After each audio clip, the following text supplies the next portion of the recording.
Powerful, man. Yeah. Powerful. Powerful. What's up, everybody? Go ahead, darling. It's a somber time right now, but wanted to start off on a positive note. That was a original song I did, inspired from past events, and it's a shame that we're still going through a lot of those You made events. that song a long time ago and that video. Yeah, and that song was from my personal experiences, just how I felt, at the time, turning 30 and realizing that, I had, quote unquote made it past my age quota. And as we see in today's news, so many people are not, and we're fed up. Why are we only expected to live to 25? It's crazy. And then realizing once I passed 25 how lucky I was, thinking about the how many times I almost didn't make it for things that really had nothing to do with my goals or intentions. Yes. Just for being out, just for being black, just for being young, just for being a black male. Like, it's so many factors against you. It's ridiculous. But I wanted to, they say music is a pathway, and I really was inspired to make that. I really was. I felt, how they say you felt the muse. I really felt the energy when I created that. And before we get into the topic, because we're here to definitely talk about a lot, I wanted to share what Killer Mike said, Yeah. because of just how powerful it was. I'm trying to find a good clip so it's not too long, but we'll start with this one. Yeah.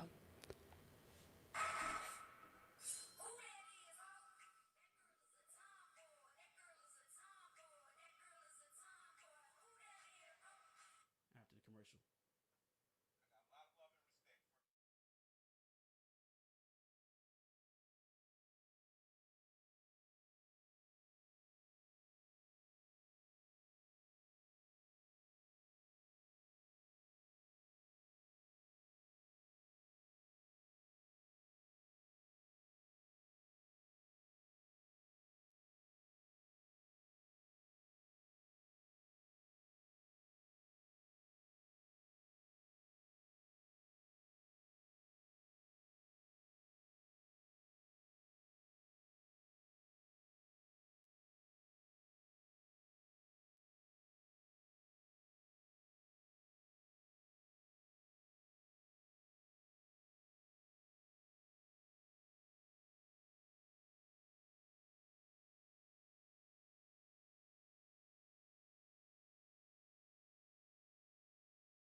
Man, powerful words from Killer Mike there with the shirt that said, "Kill your masters, man. Kill Yeah. your masters." And I think that is really important to understand just what he meant by that. Because that that means stop the slave mentality. 100%. It's not anything physical, and it's not anything derogatory. It's a mind state.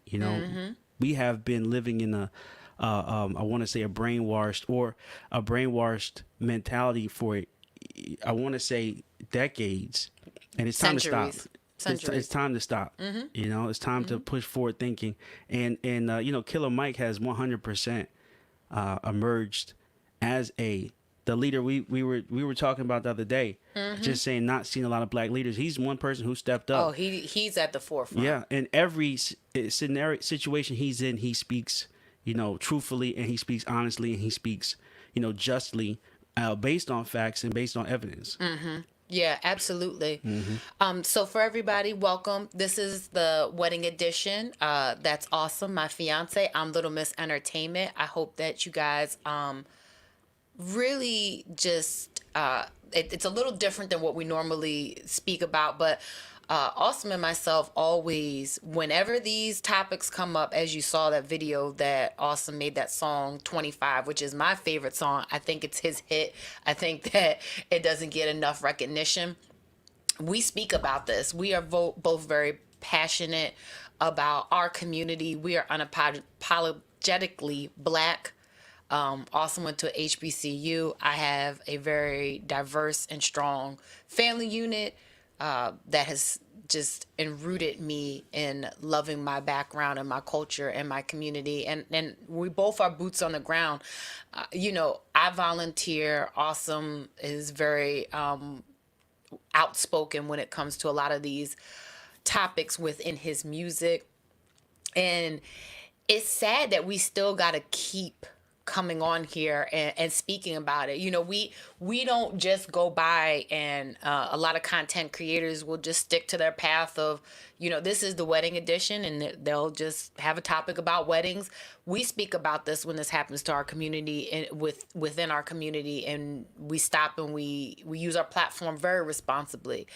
And if you are getting married to a person of color, specifically a Black man, you should be very concerned. Yeah. Very concerned about this topic. Yeah. And just on that point, it is. It's gut wrenching, sickening, and it's disturbing because, this is us, right? Mm-hmm. And when I say that, meaning like a person in a hoodie, I could easily have a hoodie on coming back from the gym, right? Yeah. That does not. Just because I have the same black hoodie that was available at the store that you were also at, but because I bought it, I'm labeled a criminal. Is ridiculous. George Floyd. All the countless others that we've seen in quite a few in the last few years. Yes. Over Months. and over and over again. Yes. Months. And it doesn't have to be like this. There's a deeper rooted problem here that. The forces that be are not willing to fix. Acknowledge. They don't even want to acknowledge that this is a problem. That's the root of the issue. Yeah. And a lot of it ties into what we're talking about today is just the protesting, right? And we're talking about, how to be heard. So many times you hear, well, they don't have to do that. They don't have to do that. Now there's two things. There is peaceful protesting.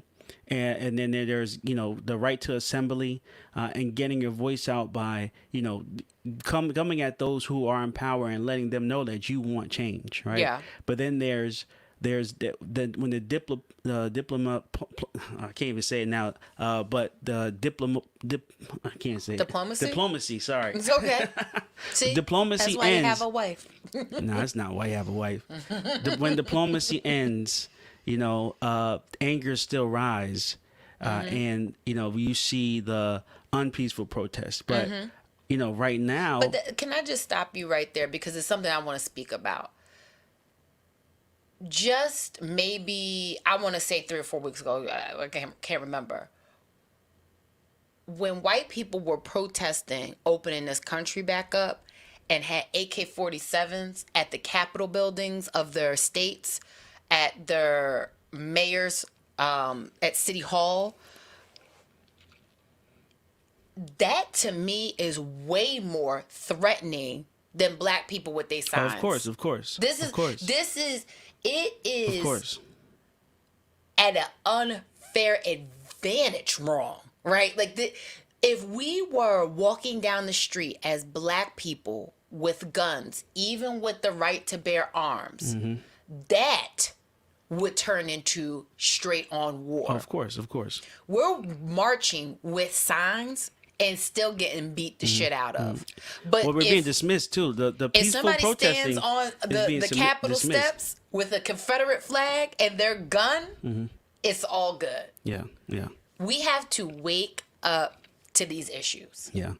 I mean, it's about pushing the message to the people who are unwilling to listen. And sadly, it takes this level of protesting to get their attention. Yes. But then I wanted to put this up.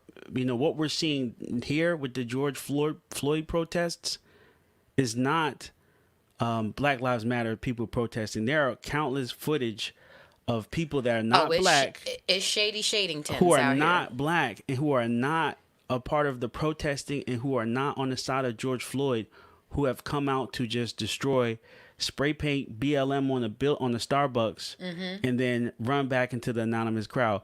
We watched. Was it New York, or was it where they had the dumpster fire? That was L.A. L.A. So let me see if I can find the footage. L.A. Was they were rioting, and the dumpster came on fire, and there was clearly a separation of people, meaning that there was two people. There was the line of people protesting, and the dumpster came from an alley, who was not a part of the people even protesting. This alley was way down the street. And then as quick as they came, you couldn't see what color they were. You couldn't see if they were black, white, whatever. And then as soon as they pushed the dumpster, they were gone. Right. These are opportunities when we organize and we as a community, as Black people, put together these protests, because if you've ever been on one of these email chains, these things are very well organized. They don't just pop up. It's just not a riot, right? It doesn't happen like that. There are outsiders that happen to infiltrate the system that peacefully a leader in the community will try to organize this. And it's disheartening that people infiltrate this way. But I want to revisit, and Awesome will pull this up. There are internal terrorists in our country. Yeah. Don't you forget it. Don't you think for a second. And they thrive in these situations because they can't be caught. They're Right? blended in, yeah. It's like the mirror is over here and I'm coming with the smoke. Right? It doesn't, they don't, they wait for opportunities like this to diminish the good work that a lot of leaders in the community try to do. These protests don't start off as riots. No, they definitely don't. Somebody gets hurt, and then an anger builds within the crowd, and then it explodes. Yeah. Right? They don't start with the intent of burning towns down. It doesn't start with that. No. I'm not saying that it doesn't happen. But it gets explodes. It's the energy. It's like anything. It's like science. You put enough energy into one little space, and it's going to cause an explosion. And let's be clear about, you know, these businesses and people saying burning down your own communities. Target is not a part of our community. Target is a multinational store that has taken roots and moved out all the mom and pop stores in that community. You know, where it was Jim's Hardware, it was Miss Davis's Cleaner. My Uncle Joe had a cleaners. Yes. Now there's only Zip Cleaners, right? Yeah. Multinational chains. It would be Mr. Murray's butcher. That was the community. And then there's a bakery. Yeah, that was the community. That was a community. Yeah. They call them big box, right? Yeah. These big box stores, God bless them. It's convenient. Yeah. We do shop them, but they aren't our dollar. They're not part of the community. They're not our dollar in our economy. I will say they have done better at trying to get involved, but I understand they don't know where to start. A lot of them are now starting with quibs and witty comebacks on Twitter. Right? They start like you see Wendy's will have and then that they puts love them, our culture then that puts them in the black community until they have to fight for us. And then it's something that like you say Colin Kaepernick with Nike, he was about to lose his Nike deal, right? He did lose his Nike but deal. then now Nike brought him back, and Yes, then they got a whole line. It takes some adjustment. I mean, there was countless times where celebrities were saying that there's nobody at your company representing us. There is no inclusion. And I'm not doing business with you. So now these companies we are are having to still change. not in the boardroom. Yeah. Let's be clear. There's still not diversity. They think because it's one of us, a female, a Asian, and maybe somebody from the Middle East, whether that be male or female, that is inclusive and diverse. Let me tell you, that is not inclusive nor diverse. It's not. And the higher up you get, the less that you see. They think because I'll just use Starbucks as an example. Because there's 15 African American baristas, that the company is diverse. The company is not diverse because there are no diverse decision makers. Not because you put a CFO or a COO of color. There's nobody that is mid-management, upper management, or executive level of inclusivity and diversity in the organization. And there might be just enough to fulfill the quota. It's not enough to change the impact. And that's what you deal with every single day when your purchasing power goes to these organizations and they put somebody as a face, but not knowing that there isn't a lot of decision making. There's not a lot of voices in the room No. when it comes to Yeah. these different organizations. Yeah. So these stores that were being vandalized, for one, it is very dangerous, especially in communities that are older. That fire will spread, and there's a lot of existing conditions that people don't know. So I can see the Absolutely. danger with that.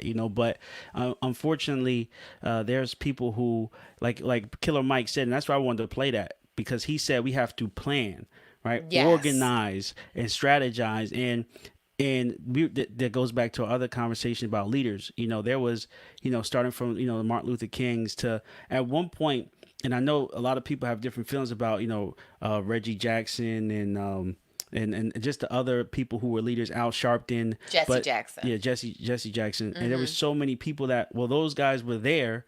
And granted, however they got there, they were still one of the faces. I know we need, of course, the NAACP. I've been seeing more of them, boots on the ground in different organizations. But the consistency, as far as just being one person, is really difficult. And I understand it's difficult. And there's so many different states. I mean, no one person can be everywhere. But, I remember I was alive when they did the calling for the Million Man March. Right. That was a high level organization saying, listen, we want to say something. Come to Washington, D.C. Yes. Let's speak there. We need 1 million men. Yes. And I was still very young, but I remember just people knowing that was the place to go. Like it was just like, everything felt right about that. Yes. And I don't know how, like I said, I was still young, but I understood the impact. But we need that level of organization on how to go and where to go. Yeah. Because we don't have that. So that way we can do this the right way. And you can be involved. I know Awesome had escorted me a couple of times to the NAACP luncheon that we went to a couple years in a row. And I've always supported my local NAACP. It is difficult to see impact if you're not seeing it every day. Yeah. You know what I mean? But we still can't let up. A lot of people are like, it doesn't matter if I vote. It don't matter if I go to my town hall meetings. It doesn't matter if I sit on the Board of Education. Yes, it does. They want us to feel like our voice doesn't matter. If you are involved in your town hall and they see your face and they know your face and they know that you are always going to question and always stir the pot when something doesn't sit well with you, you will be a voice in that community when things like this happen. Now, I mean, that's not going to stop the racism. I do not want to confuse the two messages, right? That's not going to stop a racist cop from killing somebody. Period. That's not going to stop. But at least you feel empowered and you know when this stuff happens, who you need to contact, or you yourself being a leader. Exactly. That's the amount of organization and knowledge and preparation that we need to be better at as a community. Yeah, it is. I mean, listen, the high level tactics are divide and conquer. Yes. I mean, that is at the top of everybody's head. That is the anvil that comes down, divide and conquer. Put you against your brother, put you against your sister, put you against your kids. We need to stand together. There's so many times we got to support. More on that, darling. Yeah, you got to support each other in everything they do, from that, like they're saying, the businesses, right? When you see people going for offices that look like you, support them. Or people that you feel like could do better in other positions, give them that encouragement. Yes. People that are starting off small and just need a little bit of support them. Stop, pushing away from people because they're ambitious. Stop pushing away from people because they think differently. Embrace their differences and use that to bring people together. I want you, because Awesome has such a very, to me, important and interesting introspective. When you talk about divide and conquer, you speak of that a lot from generationally, systematically, the government dividing that black family. Can you talk about that? Because I feel like your perspective on that is a great perspective. Well, yeah, I mean, I'll just sum it up. You know, it definitely started. I believe they said it started when a lot of the big companies moved out of the urban cities, right? Yes. So a lot of these, you know, if you ask your great grandfather where he used to work at, he worked at a factory, probably in the city, Detroit, New York. I want to say maybe like Chicago. Yeah, all the big cities: Baltimore, Philly, Chicago, Atlanta. Industry, and so they moved those to more rural towns, right? Allentown, and I want to say like Pittsburgh, White Marsh down here. And left a large group of minorities that moved from the South to the cities, and then they had no place to work, right? And developments of the ghetto. And then so now they don't have anything to work to fully, you know, basically keep them under control, quote unquote. That's when the child support came in, right? Because these people weren't government assistance. These people weren't working. The males weren't working because the factories moved away. They weren't able to provide, so they lured a lot of women away, saying, "Here's this child support that you can get if you file paperwork against your rent assistant." That's when rent assistance. You'll get a lot of different things. Food stamps, and that's what it started with. A whole government program for a female to separate from her black male, her counterpart. Yes, and then the plan without didn't need to, because antiquated, right? Women had to rely on men because men were the ones that were the workforce. But they saw that it was more profitable for African American male to be incarcerated, and that's when the jail came. Yes, jail came along, and they were making billions of dollars off of these men working inside these jails and factories.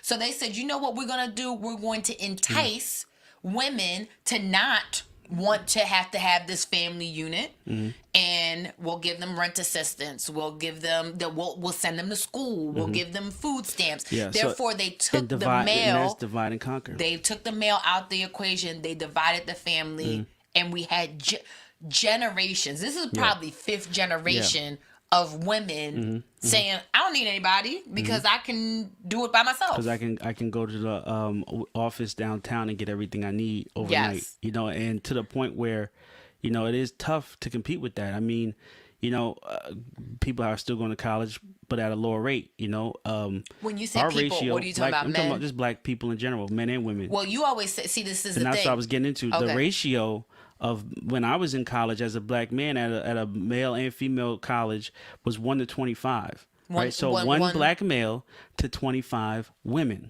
It was the ratio. And then I remember seeing this article saying, "Where have all the black men gone?" And they were in jail. Yes, they all were in jail. Disproportionately to any other race. In jail, so right? It's a lot. I mean, even when I graduated in my major, it was 10 females to 1 male, 1 black male, because it's HBCU. So the numbers are drastically lower with us in general. You know, there's 1 male dorm compared to 10 female dorms. Yes. You know, so I mean, it is a low number already, and then added on what's going on now in today's news. You know, it's dangerous for us. Can I just talk about that for 1 second? Because there's a lot to unpack. I'm going to jump in as things come up so I don't forget everything, because I want to talk about a lot of different things.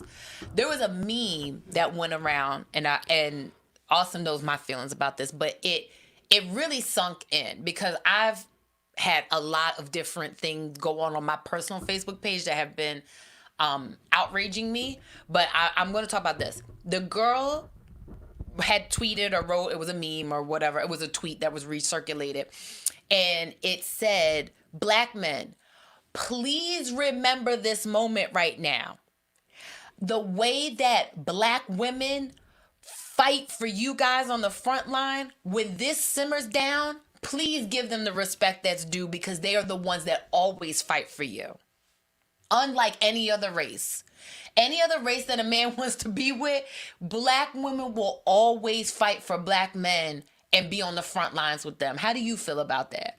I mean, it's a mixed bag. You know, you're right. I have seen some hold people down through and through. But we're talking specifically about these protest organizations, all of that. I mean, it's still the same. You'll see some that come out there with their own agendas, right? I think that's also adding to the problem. You know, some are putting their, well, if this is a problem too, I want to be here for whatever. It could be women's rights, women empowerment. It could be No, we're talking about LGBTQ. the women that come out, like for George Floyd. Yes. Okay. The black women come out in droves when it's this kind of Yeah. thing. Yes, you're right. That's what I'm talking about. Not Okay. like protesting in general, but like the black women come out in droves when something happens to one of our black men. Yes. I mean, That's because, what I'm but see, about. and that's the motherly side, right? Yes. I mean, we're not saying here that women, when I just talked about the history and I talked about the workers going to child support and assistance, but they never said they didn't love them because they were having kids and families with them in the first place. They just weren't staying together. Yes. That's different. We're saying that they're being split, but they love us. Absolutely. They love what we stand for, right? They Yes. long for, like you said, the men from our grandfathers' generations. But for us to be males raised on 3 or 4 fatherless generations, it's hard for us to go back. Yes. Right? It's hard for us to be that, but they You're right. still love us. We know that the black women love us. And we are ourselves trying to show that love back. But you know, in all honesty, like the book was always men are from Mars, women are from Pluto, or Venus. There is a difference in thoughts, actions, and intentions with all of us, and sometimes it takes a while to understand those.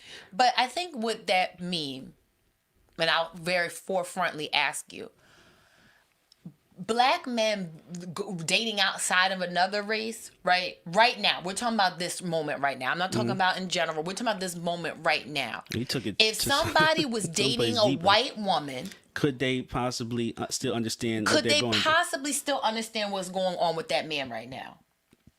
I mean, it's hard. I mean, I would say no. I would definitely say no. You know, but could they But as a understand? black Could they man- relate? They possibly could relate. I but don't would think they they understand? can relate, but that's No. just my 2 Well, cents. well, I can tell they can relate. You know, but they How can just they relate? They can't relate. But they're relating with their own situations, and they're saying this What must be how you situation feel. can they relate to? I mean, any situation, but what I'm saying, could they understand this differently? I mean, everybody's been stopped by the cops, so you can relate how that feels. No, because Well, you just as- wait, let me okay. finish. I'm talking about relating, not understanding. It's 2 different things. You've been I- stopped by that- police. I've been stopped by police, right? And we both be petrified each time. And now that We've been to together that and had like a meltdown. yes, like that petrify is the understanding, right? That is the understanding. So that there's 2 separate things. I'm trying to separate them for you. So there's the relation and understanding. They can relate to the situations like you said, abuse or somewhat. Some can, but then the understanding, no. It's 2 different things. No, they can't understand. I They think can't understand what it feels like to be pulled I over, think the be scared. They can't terminology understand. you use. I understand what you're saying. I just disagree with relating. Period. I just don't think they can relate at all. They don't have that. The last time you and I both got stopped, we both were in a panic. Like holy shit, because it was like 2 or 3 cops. Yeah, I understand. Yeah, but that is still okay. I hear what you're saying. Like, oh, I've been pulled over by a cop. They don't feel that panic. That's the understand. That's the next level. The Yeah. way that we feel that panic together. That's the understanding. Yes. That's what I'm me and saying. you can understand that. We understand it because because when the crazy thing is, women are not black women aren't protected either in those situations. We've had several women. Well, Sandra Bland. Yes, a regular traffic stop. Yeah. I haven't been the same since then. Yeah, and you know, a lot of times with the protests, you'll see, you know, other races out there supporting and standing with us, right? And so we need those allies. We need people to stand with us. That's the relation part, right?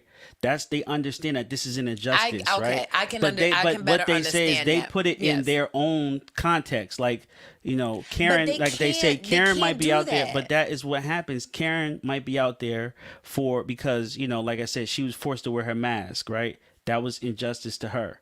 And so she's relating to the injustice, but that's not understanding that this is not that. You know what I'm saying? It's a I get what you're deeper saying. level. I get what you're Yeah, saying. yeah, I it's get a what deeper you're level. saying. But that we I need understand. allies. We need people who can stand with injustice. And to a You're certain right. We degree, do. We to a do. certain degree, that's enough. Take whatever situation that you have and stand with us so that we can have all situations better, right? But at the same time, this specific situation, we're talking about black lives. We're talking about walking outside and being misjudged for no reason. Yes. We're talking about not even given the benefit of the doubt. Yes. Never being given the benefit Yeah. of the doubt. How do you feel today as a black man after seeing all of this over the weekend? Yeah, it's hard to describe, but I've always felt it's not today. I know. It's always you always feel like, to a certain extent, this could be your last. And it's really a bad feeling. I remember at the time, this Trayvon, that was probably the time I felt the worst because I was trying to go to the gym more, and I was wearing hoodies because if you're building up a big sweat, you want to. If it's cold, you want to keep that energy in so you don't get sick. So I'm wearing a lot of hoodies. And I started thinking like, man, maybe I shouldn't wear a hoodie out. That's crazy. Yeah, and I'm just coming from the No, gym. I hear you. You got to change your whole. You can't even be comfortable in your skin. And it gets even worse because, if and this is where we say the difference between the understanding and relating, right? Relating and understanding. So, me driving a beat up car can get pulled over. Me driving an expensive car can get pulled over. Get pulled over and quicker. Regardless of what car you're driving and who you are, the cop will still come up to you like you're a criminal. I will tell this quick It doesn't story. even matter. I think I might have told you this. It was so funny. I was just telling you, a coworker of mine, very near and dear to my heart, passed away. It was the first time anybody that I've ever worked with day in, day out, she was actually my admin, passed away. She lived in a very affluent part of where we lived, right? And I just knew that. I never had any issues particularly there, but this one city had a reputation of not being kind to black people. Shout them out, man. We were talking about The thing is, I don't, because I want to tell the story and I don't want the other two people be that were in the car with me feel any type of way about it. I'm driving my other two coworkers to the memorial for this person. And I'm driving through the city, and it's like a speed trap, like it's just one of those places. I was doing literally 30 into 25, get pulled over. I'm like, all right. I just knew this about this town. Even though Austin doesn't think my car is an expensive car, I have an expensive car.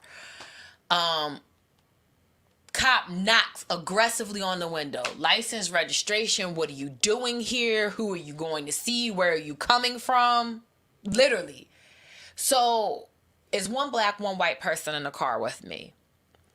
I look in the rearview mirror just to make sure, because the white person was in the back, to kind of give them that look like, don't make any sudden moves. Like, I got this, right? Like, don't let this try to be your hero moment, because I almost instantly knew that was that person's first time ever experiencing anything that. For them to be like, what's the problem, officer? Exactly. I gave her the look like, it's cool. Like, cool your jets. He continues to ask me not once, not twice, but 3 times, whose vehicle is this? Yeah, I hate that question. The first time, that was the first time anybody had asked me that being pulled over. So I was very thrown off, like, well, is he asking me like what bank owns the loan on my car? Like, I had never been asked that before. Yeah. I was like, it's my car. And he was like, well, where's the car registered to? My house. I didn't know what no to benefit of the doubt. He couldn't fathom that was your car. He could not fathom that is my car. Ask me again. Whose car is what? Like, I guess they try to see if you're lying. About 5 miles over the speed limit. Like, that's what. Like, do you really think that I'm driving with two other people very slowly through a town in a stolen car? Like, I just listen, don't, you I know. don't. And so I'll wrap it up. That was my first experience, and this was well before the Sandra Bland thing. I think this was probably like 2011, 12, somewhere around there.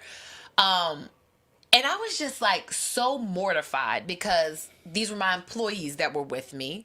So now I got one of them that I know she's like shell shocked. Yeah. She had never experienced anything like that before. And I have the gift of gab. I have a good way of like lighthearted, like kind of like Yes. getting out of that kind of situation and like kind of de-escalating it. But it still sits with me. It still sits with me to this day. I mean, and just think about it. Those things are happening every day in every state, in every city. Every minute something's like that happening. In all these communities. It's ridiculous, They can't even fathom the fact that, we're hardworking too. They can't fathom that we have a family too. That we can't fathom that we own homes. Yeah, that we have that cars. we care about our kids too. And it's so crazy how you can just go off of what you see on TV. And that's what causes the problems. And then it's just a shame. But yeah, that whole traffic stop. There's a lot to be said about trafficking, period. Because I understand there's certain concerns in certain communities and certain places, but like to one extent, the police have intel and know when there's things going on, right? There's no reason they know primarily what time are they at the roads when people are coming back from work. Yes. There's a 99% chance if you get pulled over between 4 o'clock and 6 p.m., you're coming back from work. Absolutely. Come on now. They're just looking to give people tickets and mess up their happiness. It's been plenty of times disgusting. when we're on the road and we like, where's the cops at? Because it'll be somebody driving crazy or reckless or wilding. Yeah. I have been on the New Jersey Garden State Parkway, and somebody full-blown texting, like driving like 30 miles per hour on the parkway, full-blown texting, swerving in and out of the lanes, people laying on their horns. Just a white person living in America. I'm like, yo, where's the cops at right now? Because this is definitely a violation, right? Like, this is a ticket waiting to happen. Yeah. So how do you feel about all this that's going on? We're watching a little stream here. It looks like this is a live feed from downtown LA, and people are protesting. How do you feel about not only this but everything that you've seen? It's a couple of things. I have a couple of things that this is bothering me. We are still amongst the pandemic, right? And I don't know if the pandemic is... See, not even to cut you off. See, look, this is a white woman, right? And she's tagging the building, right, and saying something. Yes. You know what I'm saying? All these protesters, there are some black people, but there's not tons of black people out here. Yep. But the news makes it seem like it's only black people who are vandalizing and blowing stuff or burning stuff. Yeah. Sorry. No, it is fine. If you guys we'll take a quick pause because I know we kind of jumped into the episode today. If you want to see the video, the exclusive content is on our Patreon. You can subscribe to the Patreon. It's on my website, CandiceDavisOnline.com. You can also click the link in my bio on my Instagram. It's at Little Miss ENT, LILMISSENT. We put the audio on the digital streaming platforms and we put the video on the Patreon. So if you want to see the video of what we're speaking about right now, go over there. It's $1 to subscribe. We appreciate the donation. To jump back to how I feel, first of all, disproportionately, again, African Americans were dying of COVID. They were being affected by COVID. They were dying of COVID. These are mass gatherings. These are hundreds of thousands of people throughout the United States gathering right now amongst the pandemic. My heart will be broken if the hospitals get inundated in 2 weeks from now and cannot help these people from getting sick. That was my A1 thing. We already were dying of this. Now we're expressing ourselves amongst this tragedy and we can potentially be getting sick again. The other thing that I sit with a lot, and like I said, we have been in situations where we both have gotten pulled over. And the thought of losing you really, really, really, really, it doesn't, of course, it never will sit right with me. I don't know how to process that feeling. It is very scary to me. I tell Awesome all the time, jokingly, like, I can say whatever, me and you can fight, but he know as soon as somebody else try to come for him or turn up on him, even if we in a store, it is game over. You have no rights to this man right here. You have no right to disrespect him. You have no right to tell him what he can and cannot do. You have no rights to be in his aura. That's how I feel about Awesome.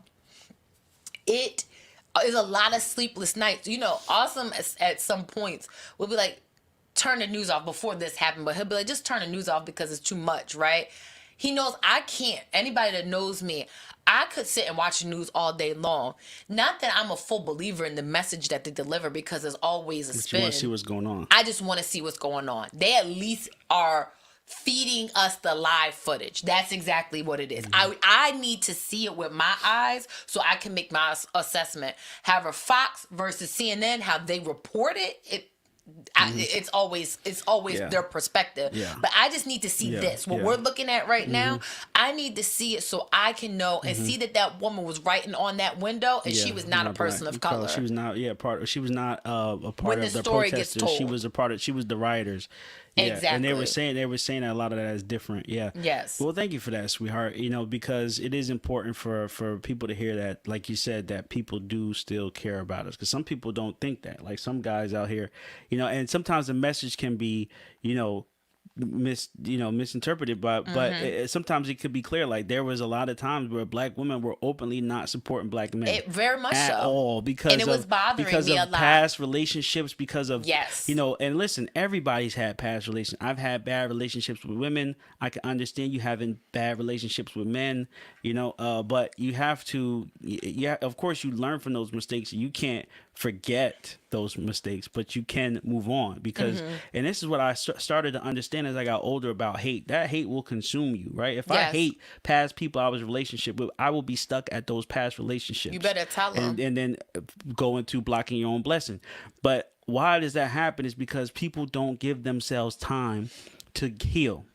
Now, with the whole therapy coming into play, it's beautiful, right? But at the same time, that therapy should be more equated with time, right? So meaning, I just broke up with, Susie Q. We had a horrible, volatile, abusive relationship. So let me go ahead and get with Sally. Yes. Right? And then you bring all that baggage over.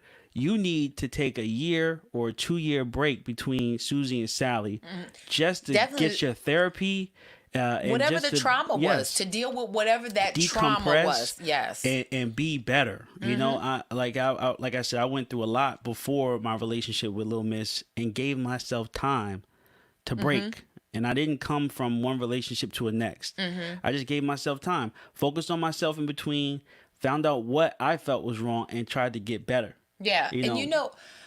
And better just meaning, habits that I picked up that I didn't want to transfer. That's Absolutely. all I'm saying. On top of that, you are very self-aware and very self-understanding that you needed to do that. A lot of people aren't, and they don't know.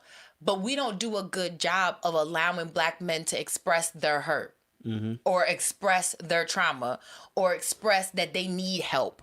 And we use words like pussy or bitch ass, or we use those words. Are you talking about the male toxic? No, I'm just saying in general, when a man is like, I'm not feeling well today, or I'm feeling a little depressed, man up. What's wrong with you?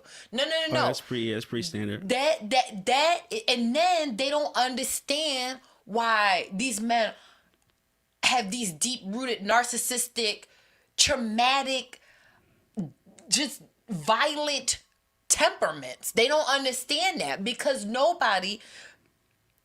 the African American male, right, has been being abused for as long, whether it be physical, mental, or emotional, has been being abused within the home, outside the home, from birth. From birth, period. That's all of us, but I'm just specifically talking about men right now. At least women can be more vulnerable to their friends, their moms, there's people that they can go and they can vent to. Men don't have that system. We've just started talking about mental health with black men maybe in the last 5 years, Mm-hmm. making it a real topic, right? Yeah.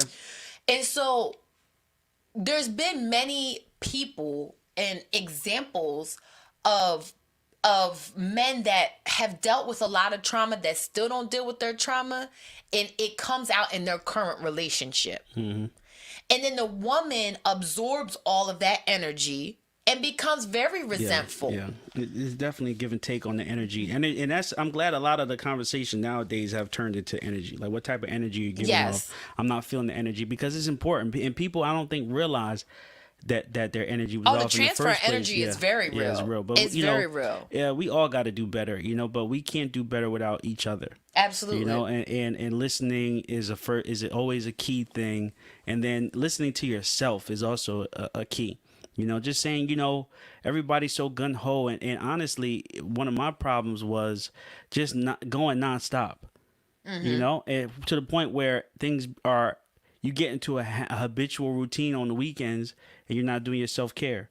You're just like, yo, are we going, blah, going. And you don't get a chance to be like, yo, I just need to decompress. Yep. Think about things. It really wasn't until I heard of, I know he's not a popular guy right now, but Russell Simmons had a Success Through Stillness. And that was just a time to reflect. So I started using my Sundays to just sit quietly and think for a little while, 5, 10, 15 minutes. And it helps. It 100% helps. And then that goes back to what's going on now. Some of these protests. Killer Mike did say, take time to sit at home and organize. Yep. We're seeing now that people are kind of organizing and protesting during the day through intersections, and that way they're peacefully protesting and still getting their message across.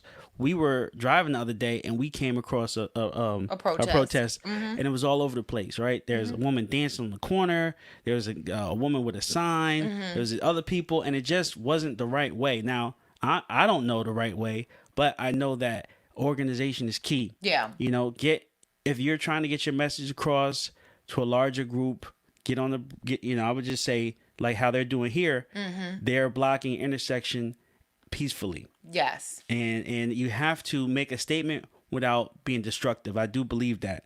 But at the same time, you have to be heard. Yeah. So that's the challenge. It definitely, but I guess this is my other question. Are they wrong for expressing their anger like the way that they have been? I don't. A lot of people are like, Cuomo said he stands with the protesters. Yeah, now, I stand with the protesters. I stand with the protesters too. Like, to me, it's a slippery slope. That's the way to put it. It's just a little scary right now with these large slope, or these large people, the gatherings, right? Because I feel like.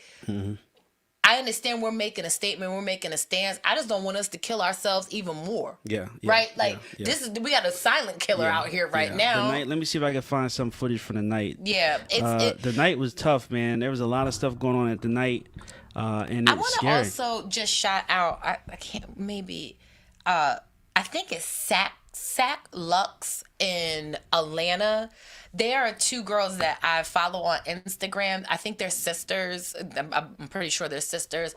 They had a cute, really nice high-end boutique in Atlanta, in Buckhead. Is that the area, Darrell? Yeah. Buckhead. It was in Phipps Plaza? No, not Phipps. It was like another little shopping area. But I just want to shout them out. They have been gracefully really taking the destruction of their store so well, and they just were kind of like, WTF, like why were y'all tearing our stuff up? I will say this. I did see the footage of Phipps. Phipps was so far from where they were protesting. That was a robbery. They decided to just hit Phipps. Yeah, it was probably 10 people that hit Phipps. Yeah, while the cops were just distracted. Like everybody's downtown. You've seen that in every Phipps. robbery movie, like from Jamie Foxx's robbery movie to Heat to what I'm saying, to Ocean's 11. Cause diversion and then get what you really want. And they just took opportunity of the time, which doesn't make it right. They were black, but that was different from the protests. I mean, even with a lot of times where there is unfortunate accidents, as copycats, right? And that was just something that was blended in. But they're not handling it well, though. No, we're watching some of the footage, and the violence that you see is not beneficial for either side, from the cops or the protesters. I want to take one more second. The young lady and man that were in their cars trying to get home and were tased, the girl's scream of terror. Oh yeah. It's still going through my body right now. Like, they literally, like, pulled these people out their car. They were just driving, trying to get out of the situation. The reason that that's shaking me up so much is that literally yesterday, me and Awesome, unbeknownst to us, drove through a protest. That could have been us. It can go down any second. It can go down at any second. And and then just to see they were abusing his girl, I don't want to assume, the female in the car, and all he could do was allow them to accost her and put his hands on the wheel, and they commenced to do the same thing to him. It's outrageous. Like, it's outrageous of what's going on. There's no justice and no peace. There is no justice and no peace. I wanted to ask you, darling, the video of George Floyd, I'm sorry, with the knee on his neck. How do you feel when you see that imagery? Because it took me about probably a whole week before I actually viewed the video. Like, I'm tired of seeing us get killed. Like, I don't like that. I don't like that we circulate that. I know in this day and age of the digital footprint, like, there's nothing that we can do about that. But how do you feel about seeing that imagery? It's disgusting, man. It is, and it is very disturbing. It was a murder. It was that. I mean, you see from wrestling or any place else, you've never seen that move in wrestling. Anything that has to do with the neck, back of the neck, they try to stay away from, because it is fragile. You can kill somebody. It's fragile. Yes. It's fragile. I mean, you can snatch somebody's worse, break his neck. For what? Yeah. It's horrible. Yep. He's already in cuffs. We watching it. You kind of watching now. He's already in cuffs. And it's more than just it's dominance. It's total dominance that this thing is, right? It honestly is deeper rooted issues, and it also is people being power drunk. Yes. It's people who are rebelling, who at that moment get power drunk. They have an opportunity to be over someone, and then they fully exercise that to make you feel less than anybody. I mean, I kind of realized that we were watching a lot of 60 Days In.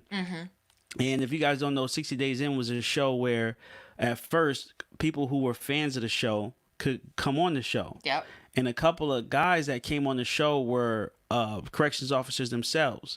And their claim to fame was they would understand how to act in these situations. And then they get in there and realize that you become an animal. They make you into an animal. They look at you like an animal. Nothing you say matters. Your rights are gone, and that you're just an animal. And it's the same situation for the police officer. Once he put the cuffs on him, George Floyd was no longer a man. No.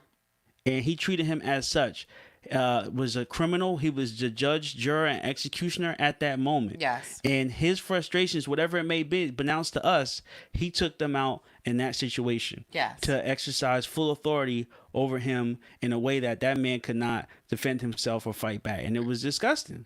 It was totally disgusting. He intentionally, because when I did watch the video, he looked at him, and he looked the way he looked back at him, and you could tell the pressure that he was putting on it was full. An average male's body weight is like 160 pounds. Yeah. Could you imagine somebody 160 pounds leaning on your neck? Yeah. I mean, and it's the difference between being on somebody's shoulder, being on the small of the back, the gape of the neck. But that right on that area, no, that was definitely what they called an illegal move that was not in the handbook. And the same thing with the guy in New York when he couldn't breathe and the legal chokehold. Same thing. And what was so crazy is I watched Spike Lee's Do the Right Thing in full. I used to watch the different parts but never really got to the end. And that was the same thing that they did for Radio Raheem and Do the Right Thing. Yep. It's wild. It's never going to stop. It's wild. This is generational. We had such a good conversation when my mother was here a couple weeks ago, and we were trying to trace back our lineage of who was the slave in our family. That might seem like a weird conversation to be had, But it's a conversation that every black person in America can have. You know, I was trying to like say to my mom, like, you know, I didn't know for sure. I said, but mommy, grandpa's grandparents had to be slaves. My grandfather would be 110, right? Yeah, 110. Yeah, 110. Yeah. So his grandparents, let's call it 300 two years or three ago, generations, yeah. right? 300, they had to be slaves. And then when we sat and we talked about it, my mom was like, you're right. Like, you know, and I know Awesome's family is, his father's side is from Alabama. Yeah, my great traced it back. It's really close. Yeah. Like, so my father's father, so my great grandfather was a slave. Yeah. Yes. So it's See, not, that's the same thing I was saying. My great grandfather was a slave. Right. My grandfather's grandparents were slaves. That's not so far removed. That's my mom's grandparents. Yep. That's crazy. Yeah. That's wild. It is very wild. And so that's something that every black person in America can live with, and and they sit in that. Our parents were born in this civil rights era. I know I always say this, but like, my mom was born, and there was no there. My grandparents are interracial.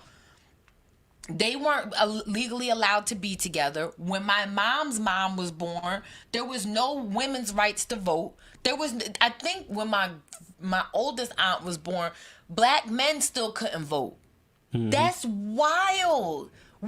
Every person in our family has lived through these injustices. Oh yeah, definitely. It's not like our kids. They'll be like, oh, our great grandparents were executives. Yeah. They won't understand that. Yeah, they won't get yeah. it. It's a shame. Yeah. No, it's a very traumatic time. 2020 has turned out to possibly be the worst year I've seen in a long time. Throw the whole year away, in a long time. It's in a long wild. Time. You know, it is really sad. You know that, people who have the power to change this, don't. What do you think the next steps are with this? So we've protested, and I'm sure this will not stop. Yeah. This will not stop anytime soon. No. They did too much energy's pent up. People have been in the house for too long. People are unemployed. And then this is happening, and it's just there's too much going on right now. Yeah.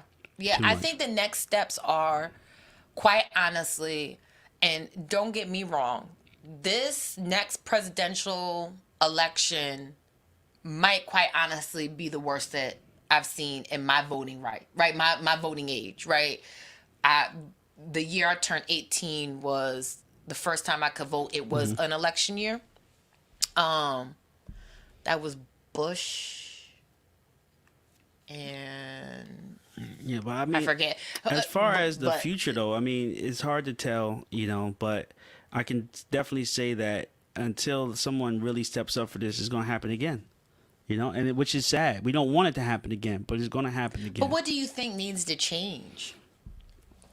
I think everything needs to change. And we were talking about it before, right? I think they need to amend the laws. This is it. We were talking about it before. For it to change, there has to be more people of color in law enforcement and the legal system, lawyers. I think it needs to even be a step. Exact. I think it needs to be the decision makers, right? Law enforcement, they need to reevaluate what it takes to be a police officer. 6 weeks, I don't know how long the academy is. That ain't enough. You're right. The psychological training's important. Training's always important. The psyche valve needs to be better. Yeah, but there's ways to get around those things. The training, the psyche valve. But they are the ones that's boots on the ground. So to me, that has to change somehow. It has to be the people, right? You have to be like, okay, we have to balance this out. They have to encourage more people to become policemen. They have to encourage more people to become lawyers. Remember when kids used to be like, I want to be a fireman, I want to be a doctor, I want to be a policeman. Those days are gone. Everybody wants to be a rapper, a rapper, YouTuber. And I wouldn't even go that far. Instagrammer. It's just Instagram or YouTube, right? We need to get back to be like, look, we need people to become police officers. Crazy thing about New York is, we lived in New York, lived in Brooklyn. I started realizing how many females were police officers. Really great. I felt that, and I was proud of that. Big presence. And same thing. I feel like it needs to be more acceptable for a young person, whether a young man or young woman, to say, I'm going to be a police officer because I want to make a difference in my community. A person of color. Yeah. To be like, I want to be a police officer. That is a lot. Now, you're right. If a person of color becomes a police officer, a black guy becomes a police officer, there still could be corruption on his people above him. And it's not going to change overnight. But it's a snowball effect. It will start that process of change. And when I say people, I don't mean one person out of 10. I mean 8 out of 10 people becoming police officers is a big change. Yeah. I mean, I feel like some communities already know they're going to become cops. Irish communities, grandfather was a cop. Father was a cop. Yes. Son's a cop. You're What's right. his son's going to be cops? We need to adapt that mentality, to really because see the change. They protect their community. Yeah, so by when your any grandfather, means necessary. Oh, yeah. I know his grandfather was on the 52nd, Yes, and now he's exactly. on the 44th. Like, we need that type Yes. of lineage to come from this. More community involvement, like you said, on the local levels, and then lawyers. Love you guys. We need protection. There's too many people going to jail for traffic violations, unpaid parking tickets when they shouldn't be. We need a gang. I don't want to use that term right now, but we need a lot more legal criminal defense attorneys. We have enough contract lawyers right now. We don't need that. A lot of people were becoming lawyers, and they were going to record labels, and they were sitting in air conditioned offices all day. We need you guys to help with our family law matters. Try to find a black lawyer for family law. Impossible. We need defense. Shout out to Jamie. That's what she does. Well, I thought she did the criminal law. She does both. Yeah. So I was going to say criminal law. Yep. Yeah. Criminal law. It has to start there. Yeah. Systematically, a lot of things have to change. That's what's so disheartening to me, because it takes so long for laws to be amended and all that. There's a lot of things that need to be done. Accountability needs to be had to these officers. That is not a license to kill because you have a badge. No, not at all. That's not a license to kill. Yeah. You let the judicial system serve those people. You are to detain and fill out the paperwork. Yeah. That's it. That's all. That's what you do. It You goes protect like this. and serve. Yeah, it goes like this. If you're scared of heights, you're probably not going to be somebody who deals with roofs, right? Yeah. If you don't like driving cars fast, you're probably not going to have anything to do with racing cars. Yeah. If you are scared of interacting with people. Yes, then you probably shouldn't become a cop. It has to be some sort of passion that has to push through for these jobs. I understand, like I said, too many people just become cops because they're looking for jobs, not because they're really trying to make change. Yeah. Or they just, it's the last resort. I hate it, so I'm going to take out my aggression on people that have taken out their aggression on me in the past. It's not right. Yeah. It's very disheartening. There's so many amazing men, but nobody obviously tops Awesome. Awesome takes this stuff with such grace. Like I said, there's been a lot of times him and I have been in situations, even as of recently, we were walking. I know you guys love those pictures that I took in DC. How panicked was I when I seen that protest? It was truckers. Oh, it was a trucker, and the signs on the truck said "Make trucking great again," and I was like, "We got to get our asses out of here." And Awesome kind of looked at me. I said, "No. That was something different. We got to get our asses out of here." And just the thought of that amount of people congregating, and I was like, no, this ain't where we supposed to be right now. Yeah. You just can't feel comfortable in your skin. I can't reiterate that enough. Yeah. Be kind to one another in these instances, because we all are dealing with the trauma of this, the shock of this, the angst of this, the anxiety that it builds within each other. Let your friends vent. Let everybody, express themselves. Yeah. It's not your job. I'm looking straight in the camera. It's not your job to educate nor explain yourself to anybody that isn't a person of color of what's going on right now. Don't let them make you feel that way on social media. Don't let them guilt you into them saying I'm not a racist. Why am I getting? That's not your fight to fight. That is their fight and their battle, and that's something from within them that they got to get right. Don't even entertain it, right? That's true. We have so many people that are our allies that will speak up. I just want to shout out, y'all already know how I feel about Jen. Jen is never silent in these moments. And that is why I will always rock with Jen the long way. Who's Jen? Jen. Oh, okay. Your friend Jen. Jen's white, if y'all didn't know. Y'all didn't know.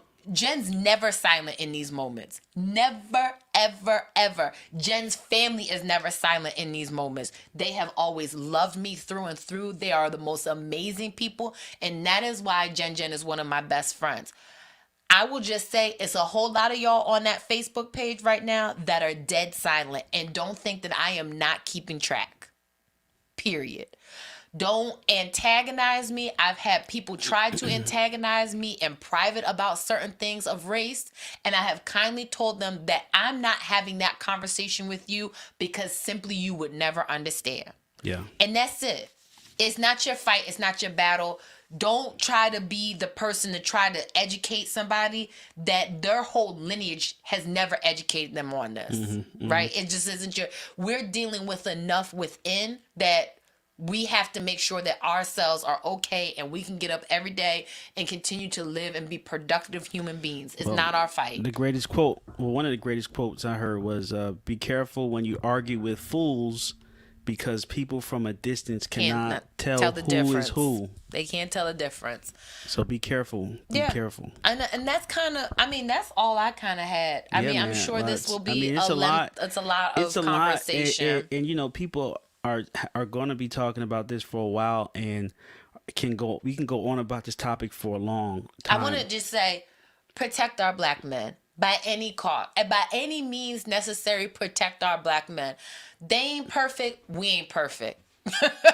And the hate is a strong word, and stop using it between these two. You black hate women them. stop saying hate black men stop saying hate black women, because hate is a strong word. Worthless. That's part of the divide and conquer. Stop doing that. I know that started a lot of riffs with me with other people. I get it. There's a lot of not good black guys out there. Yeah. Just like there's a lot of not good men general out there.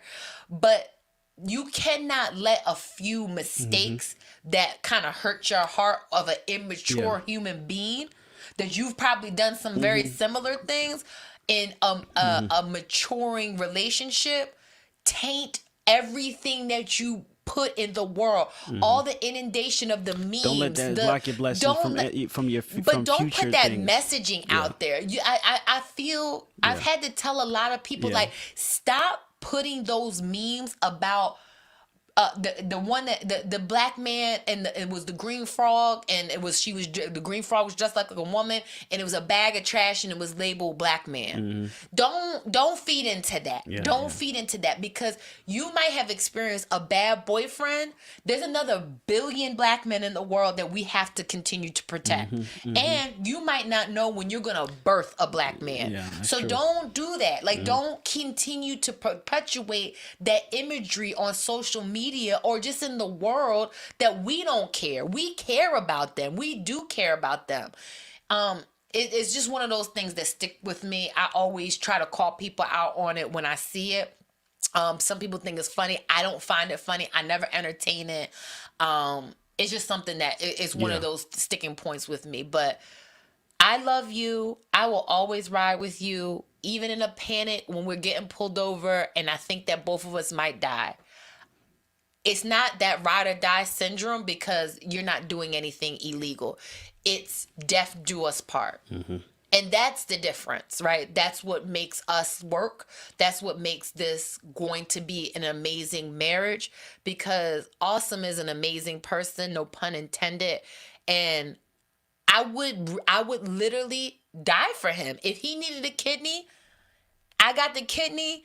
If I had to give him the kidney and it didn't work out, I at least did that because I knew I needed to do that for him. We'll cross that bridge if we get to it. But He right now, always, he don't like the kidneys. we both says got Mario. healthy kidneys, so He don't like we the okay. kidneys. We I both always got, tell him, like, you gonna give me a kidney? We No. both got healthy kidneys. We do have Yeah. healthy kidneys, but I'm No, just but- saying but, I you know- would do that for you. Yeah, well, and I believe in and thank you, and I love you very much. But this is, it's very a very traumatic time. Everybody I feel like we need to just listen to what, Killer Mike said. We need to Yes. organize, plan. We need to strategize. We need to figure out the way to do it the right way. Burning things down, or even putting ourselves in a situation for someone else to slide in and burn something, make it look like it was us, or for that one Oh, trash definitely can call that out. trash can that you knock over. I mean, you can only be responsible for yourself. Yes. So I definitely don't want to see anybody hurt. I do want to Yes, see please the protect message get out yourself. there. And that's, like I said, that's the hard part. But we're watching videos now. They're on the bridge. It looks like this is older footage. We did look at some live stuff, but this now, them marching is powerful. Them moving is powerful. It's beautiful to watch. There's energy coming off of that movement, Mm-hmm. and I think that might be the way to do it. And there needs to be like I don't want to. People are doing these webinars and things. There needs to be a how to peacefully protest. I've seen webinar. some things circulate, which Keep I at it. appreciate. Well, it. yeah. What to Power to whoever's bring, doing what- that. yes, We need more. Everybody needs to be educated on that. Educate the people on what to properly do in protesting. There we go. We need that. yes. We need that. Yep. But until then, everybody, please stay safe. Please communicate with those around you. As far as if you're okay. Like you said, the pandemic is still going on. You have to protect yourselves, and we have to be smart about this. Yeah. So we just wanted to tune in and give you guys update on us and how we felt, and give some personal stories on this. And I think we both did a good job on that. Yep. So this is one of our videos. Our podcast comes out every Monday. Yep. We're updating with our wedding and how that has been affected by the pandemic, and then we're here to give you guys another episode. We do have a couple interviews, right, that you got coming out. Yep. So a lot of content. Please follow us on our social media, whether it's Facebook, Little Miss Entertainment page, Facebook, Awesome Nobody page, Twitter. I'm sure you guys know the links by this time. Yep. Instagram, our YouTube, and then our Patreon. Yep. So thank you guys for listening, because 100%. You didn't have to. Have a great day, guys. Peace.